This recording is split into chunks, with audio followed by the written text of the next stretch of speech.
Thanks very much. I'm between you and your drinks and everything like that.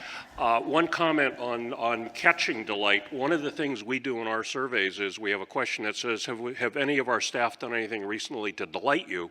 And in one B2B study recently, we had 60% of people gave us something, and in almost every case, they gave us a name, which you could then feed back to the staff in terms of, hey, you did a really great job, et cetera. And you have the handout, the title page is wrong, everything else is right. I won't bore you with why the title page is wrong. So this entire session came from a call I got from Ryan, who said that one of the architectural firms said, how do we get customers to accept risk or to understand risk? And from there, I started digging into it a bit more for reasons that will become obvious. And I've actually expanded the topic. So I'm going to be moving very fast. We have got a bunch of other material I'm happy to send you, but I'm just wanting to stimulate your thinking today. We're going to talk about why has risk come to the fore, who faces risk decisions, what's the payoff, how do you get other people to take intelligent risks, and then what do you need to do and how do you create a culture. Now, why it's come to the fore is I think COVID is something that we've all been facing, and there's been huge debates, acrimonious, on what do you need to do to protect yourself? Do you need to protect yourself? Is it a big deal? Is it not a big deal? The same thing with the economy in terms of working from home. Do I go to the office? Do I pitch this job and go somewhere else? Is it too risky to travel? Should I just throw my hands up and retire? Meanwhile, we've been doing the consumer rage study for the last 20 years, and what we've basically found is people are really more angry than ever. I made the CBS Evening News recently, and 43% of people have admitted that they recently have yelled at someone in a service environment, so they're very, very unhappy. At the same time, last year here, I presented the fact that transparency is an asset and really a key delighter. If your frontline staff is honest with the customer, you're creating delight.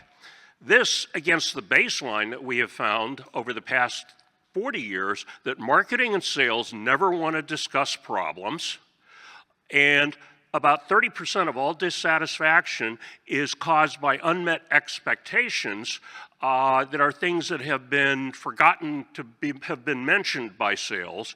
And a lot of that is due to the lack of an onboarding process that's really rigorous that talks about problems. And in fact, I would say 60% of companies have a defective or non-existent onboarding process. Now, who faces risk decisions? Well, customers do in every product. For instance, even at Dan & Yogurt, they have a little label on the cherry yogurt that says, caution, real cherries have pits. And every once in a while, a package of Dan & Yogurt has a pit. And the marketing people hated that label. They said, take it off. It was taken off. The number of complaints about broken teeth doubled. They put the label back on, went back down. So even simple, stupid stuff like that really has an impact. We also find that customers don't read. How many people here, please put your hand up, have read your homeowner's policy cover to cover?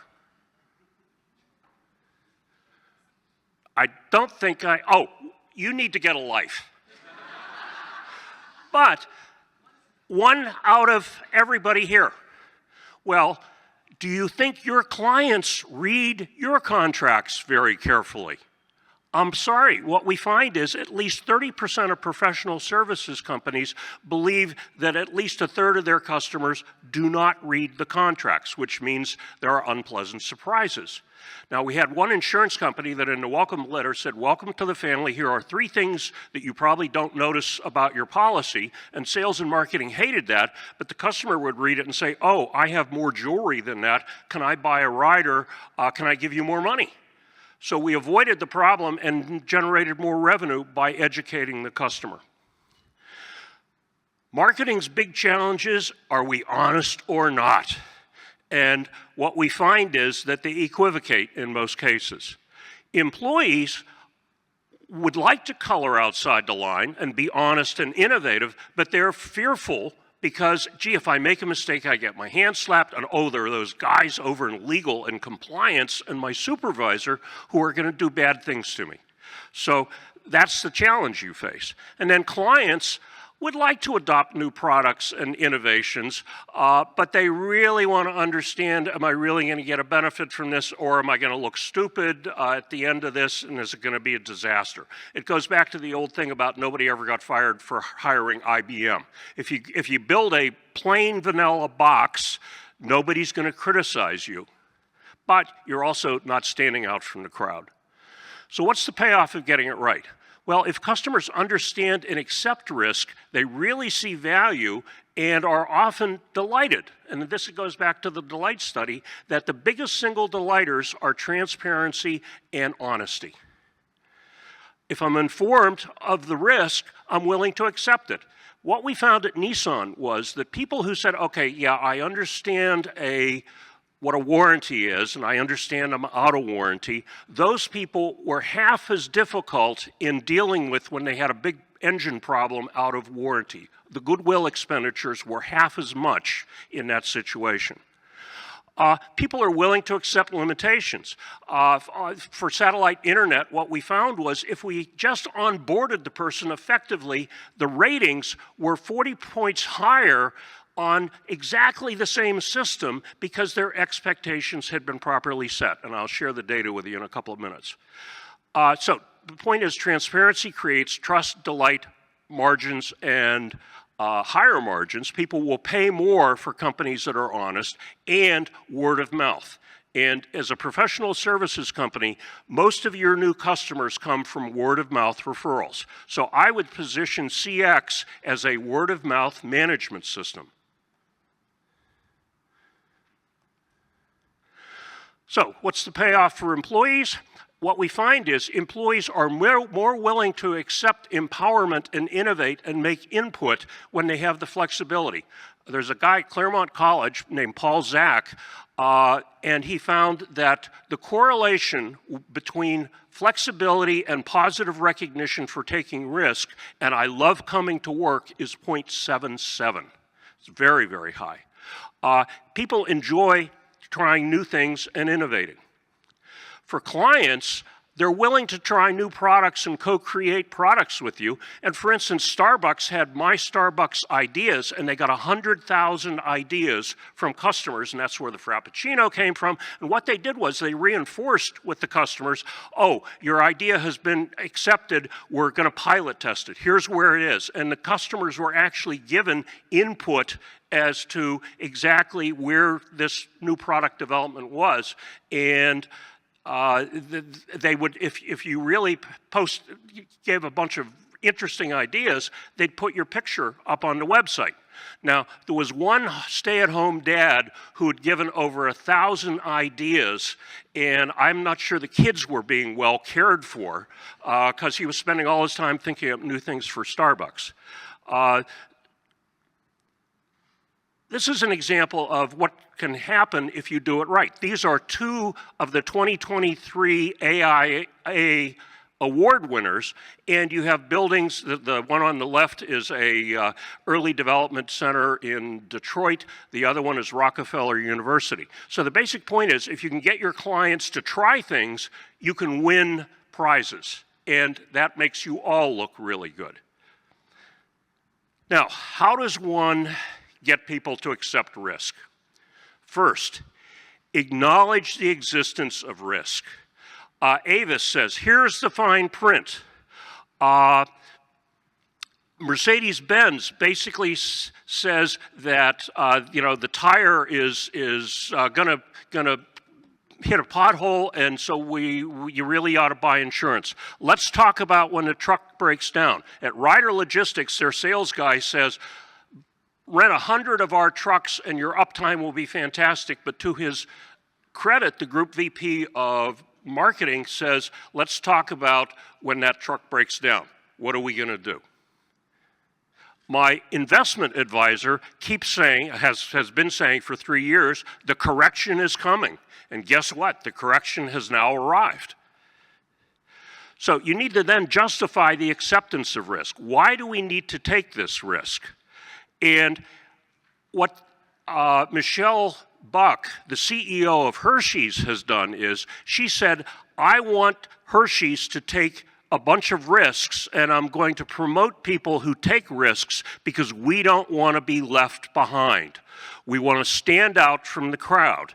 And so what she did was she identified 9 what she called disruptors at the manager, director, VP level, and put them on a committee, and they are now moving Hershey aggressively into the snack food business, and they've made about $4 billion in acquisitions.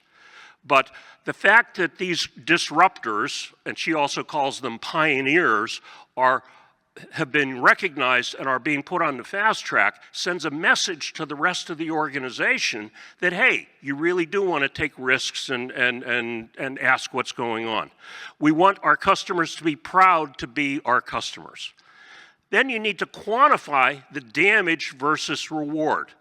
For instance, in an insurance environment, rather than just saying, well, you really ought to have replacement cost, it's, do you realize that the replacement cost of your house is now 20% more than what you paid for it? So you need to have this much more, or you're going to be on the hook for that other 20%. If there's a way that you can quantify the risk, all of a sudden you can get people's attention.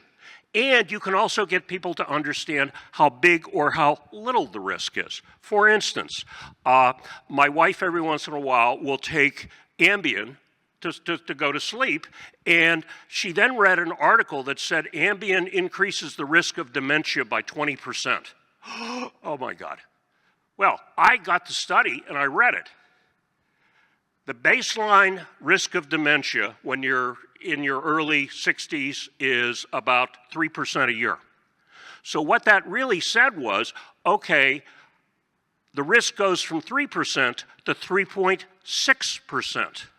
So the actual increase is 0.6% increase. That's less than 1%.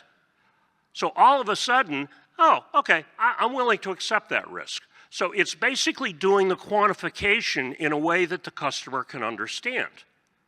Does that make sense to people? Okay.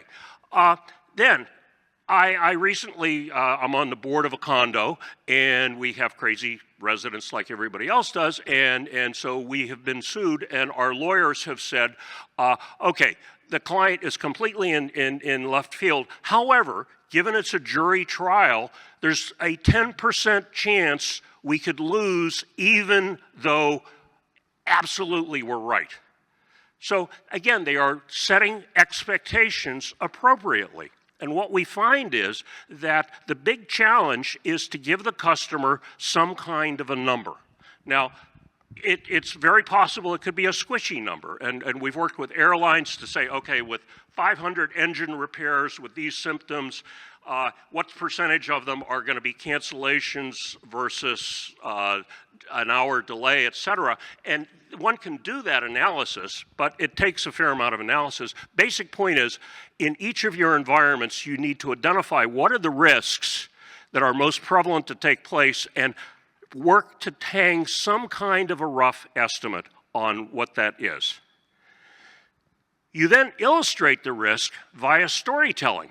Here's the positive side, and here's the negative side. For instance, we had a credit union where one of the biggest single points of pain was third-party checks, where a member would come in with a check from someone else, and the standard process for risk management is I take this check to my supervisor, I have them sign it, et cetera, then I bring back, and what I'm in a nice way saying to the member is, we don't trust you, we have to really vet this.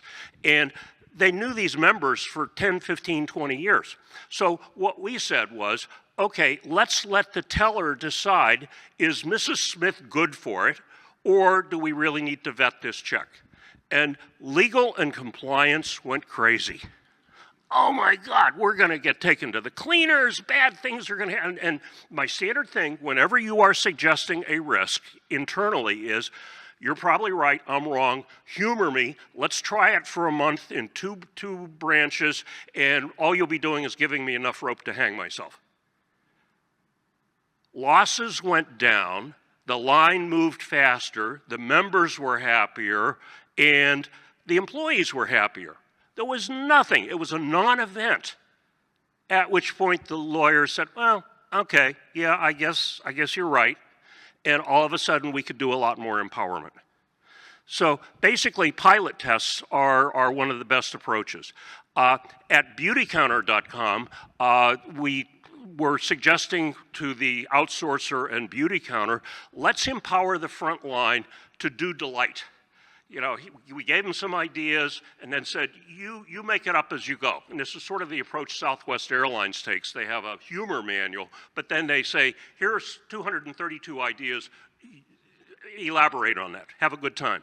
And yes, you may on occasion offend someone, but for the most part, 98% of the time it works. And what we found was, with just 2 hours of training, we got a 4-point top box lift in scores. And the employees just loved it because they were being allowed to be creative. Also, what one can do is show, we had a large building products company that does structural glass and structural aluminum, and they basically would go to architects and say, here's how you can use our products, and here's how the products have been used creatively in these different buildings, and we're happy to work with you, and we can introduce you to this guy who used it this way, et cetera. And what we found was the architects loved it because it was giving them a whole bunch of new ideas, and they knew exactly where they could go to get the products, et cetera. And so it became a win-win-win for the client, the architect company, and the manufacturing company. Next, okay, we have potential damage, we have potential benefits. How can I shift that balance?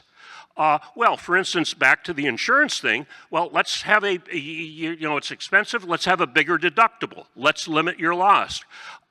If hail comes down on your roof, there's really two kinds of hail damage. There's damage where it leaks, and then there's cosmetic. If you're willing to accept the cosmetic, we can lower your premium. So it's basically you start explaining to the customer what the trade-offs are.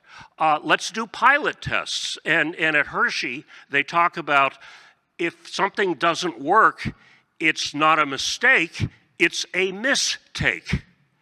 So it's like we're doing a movie and you do 7 takes of a scene. Okay, we tried that, didn't quite work, let's try it again. You implement risk reduction programs. Let's do more inspections within the chemical plant to reduce the potential of an explosion.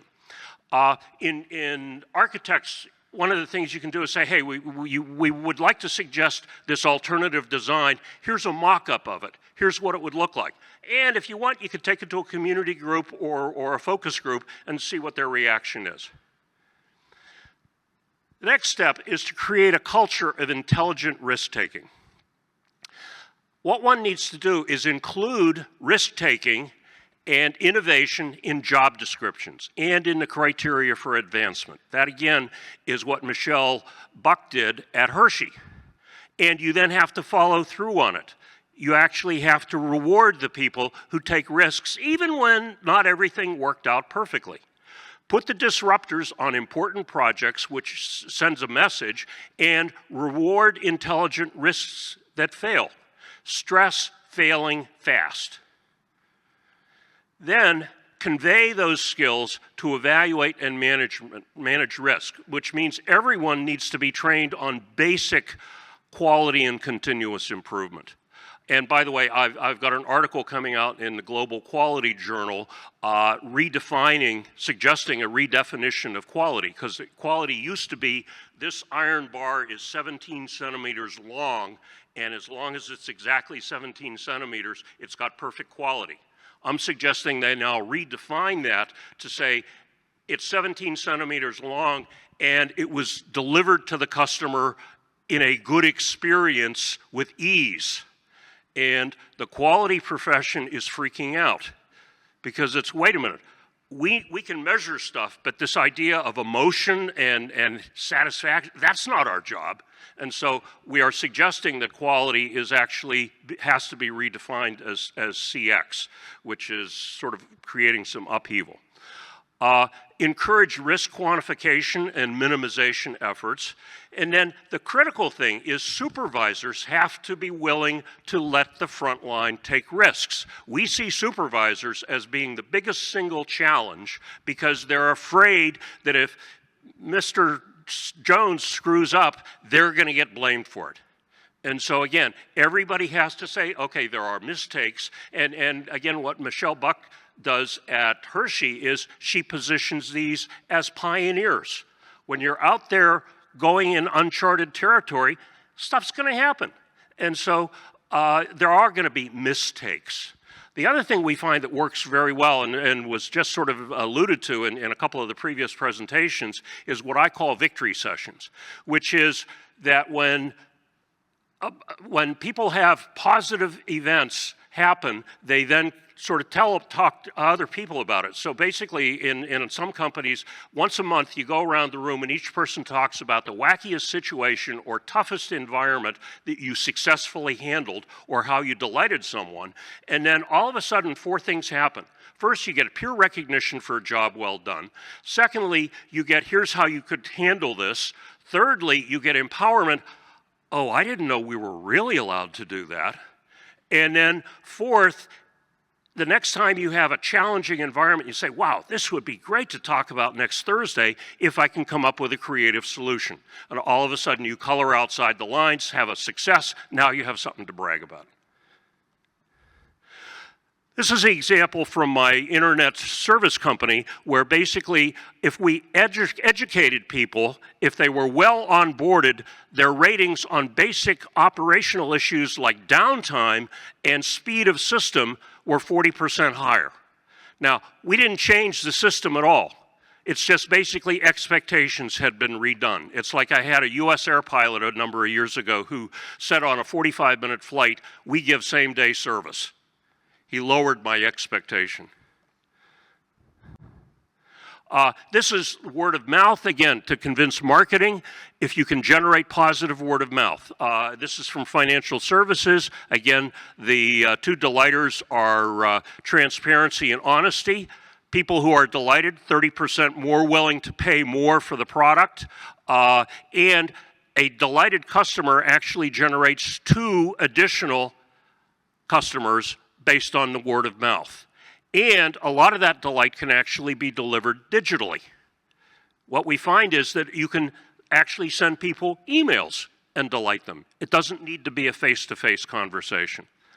So the actions to get employee buy-in, compare customer reactions when they're educated and not educated.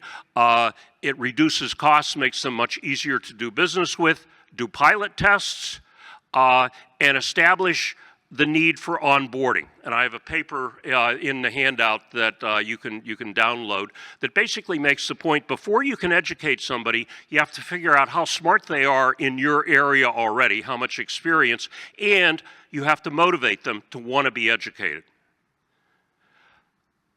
Modify your accountability, job description, and measurement systems. So basically, innovation and risk-taking has to be part of your process. To convince legal and regulatory, what we find is, we're going to get an FDA letter that's going to cost us $100 million. Seems to be a really strong incentive for most pharma companies, for instance. And so we were able to basically show a major healthcare company that if you better educated customers, you had a lot less problems.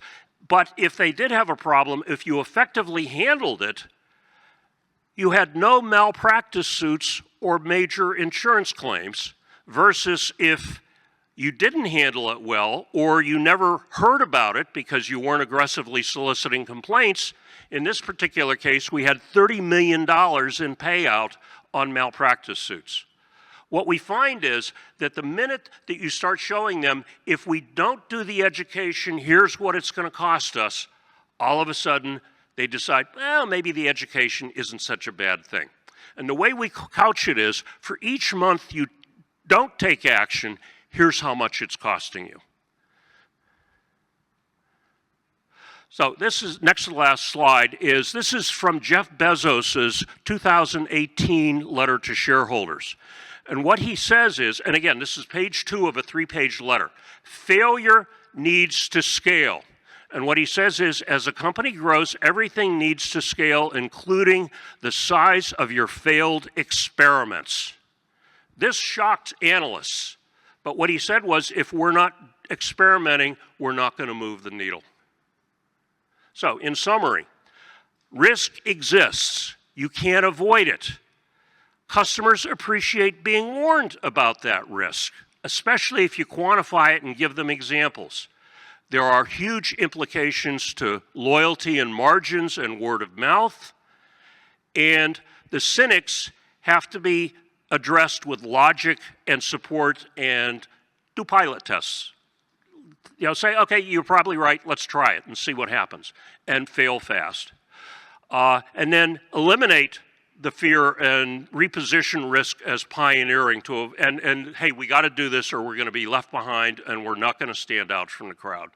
So hopefully that gives you some thoughts, and let's see if I can go back.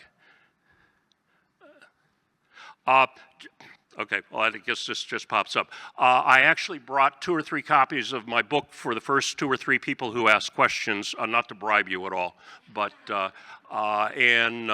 thanks very much for your time.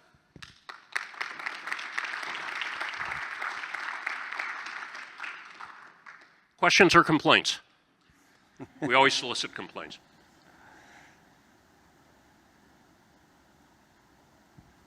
Okay, sorry. Oh, okay. Okay. You talked about educating somebody and understanding where they're at in their journey. What strategies do you use to check in on where people are in the level of understanding? Okay, how do you ascertain where people are in their journey? For instance, we did some of the original service at Apple 1,000 years ago, and when somebody would call up, the first question was, are you a techno geek? Do you know enough to be dangerous, or are you a music major? And then, based on, with apologies to music major, we then had an idea of how competent they were. The Mercedes-Benz dealer I work with, the technology guy, the guy who's doing the new vehicle delivery, looks at what kind of phone you have. If you have a flip phone, well, you're not technologically that advanced. So he basically, it's asking questions. What Avis does is they'll say, what kind of a renter are you? I like the fanciest cars and the latest technology. I just want something with 4 wheels that'll get me out of the airport cheaply. I am Aunt Tilly on vacation. And so what we find is one of the best ways of segmenting customers, rather than doing massive research, is ask them. You know, come up with 3 or 4 segments that seem to make sense, and then ask them, and they're more than happy to tell you. I appreciate that you included some humor in there too, because it allows people to feel more excited about the survey, because it's a better experience rather than just yes, no, and Oh, yeah. It's like Intuit has a very good sense of humor. In the middle of TurboTax, when you are slogging through all this paper, they say, look, we realize Johnny is only 14 months old, but we have to ask, is he supporting himself? You know, how much income is Johnny making right now? So can we claim him as a dependent? And that's just sort of stuck in the middle. You know, somebody just thought it would be fun. So, sir.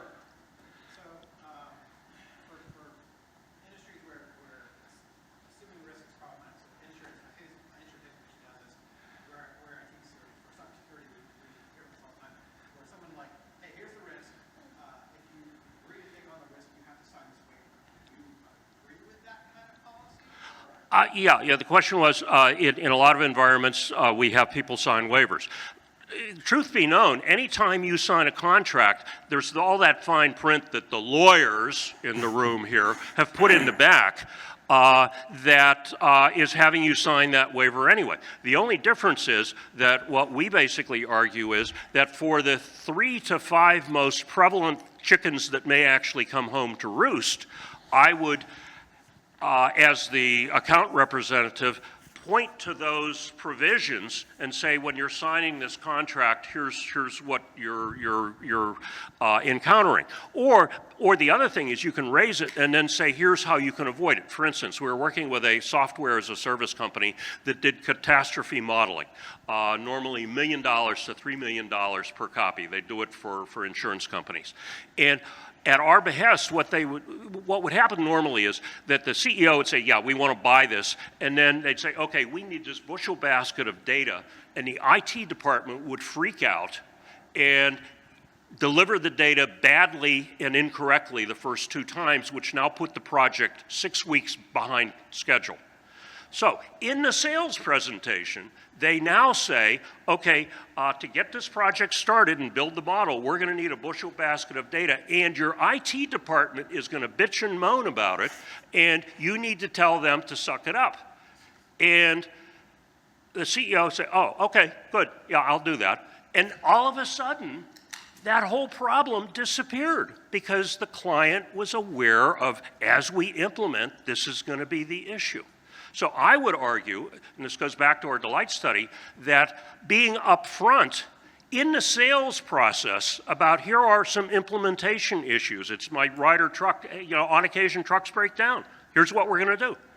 That resets expectations, makes you look incredibly honest, and none of your competitors are ever going to be that honest. And you've differentiated yourself. So, one last question? Okay, thank you very much for your time.